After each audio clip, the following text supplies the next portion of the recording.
Bonjour, bienvenue dans cette vidéo où je vais vous parler des défauts mineurs, ou plutôt des malfaçons, que j'ai constatés lors de ma réception de ma Tesla Model 3, version 2021, mi-mars à Chambourcy. Lorsque vous allez réceptionner votre Tesla neuve, il est important de vérifier certains points, certains défauts apparents ou pas. Vous trouvez sur Internet, dans certains forums ou groupes Facebook, des checklists. Il est également très important de spécifier ces défauts lors de la réception de votre véhicule pour éviter que Tesla ne vous réponde que ce défaut n'était pas présent lors de la prise de votre véhicule, et cela évitera donc d'avoir un litige. Je ne vais pas vous lister ici tous les points de contrôle à faire, mais je vais plutôt vous parler des 8 constats que j'ai faits. Certains de ces constats ont été corrigés par la suite par Tesla, après avoir pris rendez-vous via l'application, et d'autres constats ou défauts rentrent dans les tolérances Tesla et n'ont donc pas été corrigés. Premier défaut constaté. Comme vous pouvez le voir sur la photo à l'écran, la poignée extérieure de porte côté conducteur ne rentrait pas entièrement dans son logement après m'en être servi pour ouvrir la porte. J'ai bien sûr essayé plusieurs ouvertures, mais ce problème était récurrent. Ce défaut a été corrigé par Tesla et pris en charge dans le cadre des défauts trouvés lors de la réception de ma Model 3. Deuxième défaut constaté.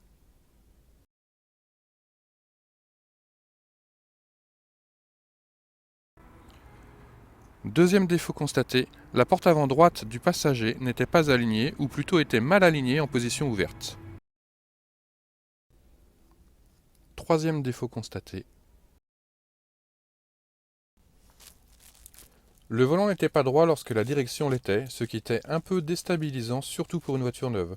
Ce défaut, je m'en suis aperçu lorsque j'ai pris la route pour rentrer chez moi, après la réception de mon véhicule. J'ai donc fait demi-tour avant l'autoroute pour le signaler et surtout pour qu'il soit pris en compte plus tard. Pour avoir les roues droites, il fallait que mon volant soit positionné à peu près comme ceci. Voilà, donc conduire comme ceci, le volant incliné de cette façon pour avoir les roues droites, effectivement, c'est un peu déstabilisant. Quatrième défaut constaté, le klaxon. Alors, on peut l'activer soit par une pression à gauche du volant, soit par une pression à droite. Dans mon cas, la pression à droite ne fonctionnait pas. On entendait bien un petit contacteur qui s'actionnait, mais pas du tout le klaxon. Voilà, donc là, pas de souci.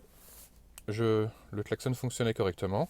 Et ici, par contre, ça ne fonctionnait pas, même en appuyant très fort. Par contre, là, effectivement, le défaut a été corrigé. Cinquième défaut constaté, un joint intérieur côté dossier arrière était mal positionné et occasionnait une boursouflure. Dommage pour un véhicule neuf. Donc il a été à peu près corrigé. Le technicien en atelier a posé de la colle. Bon, c'est beaucoup moins visible qu'auparavant. C'est tolérable, ça me convient. Sixième défaut constaté.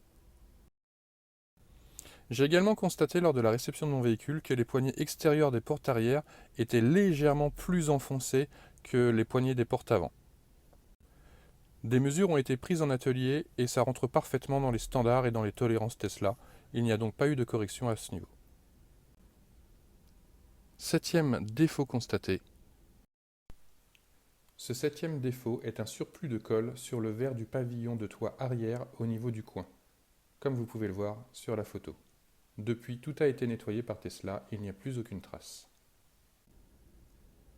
Huitième défaut constaté.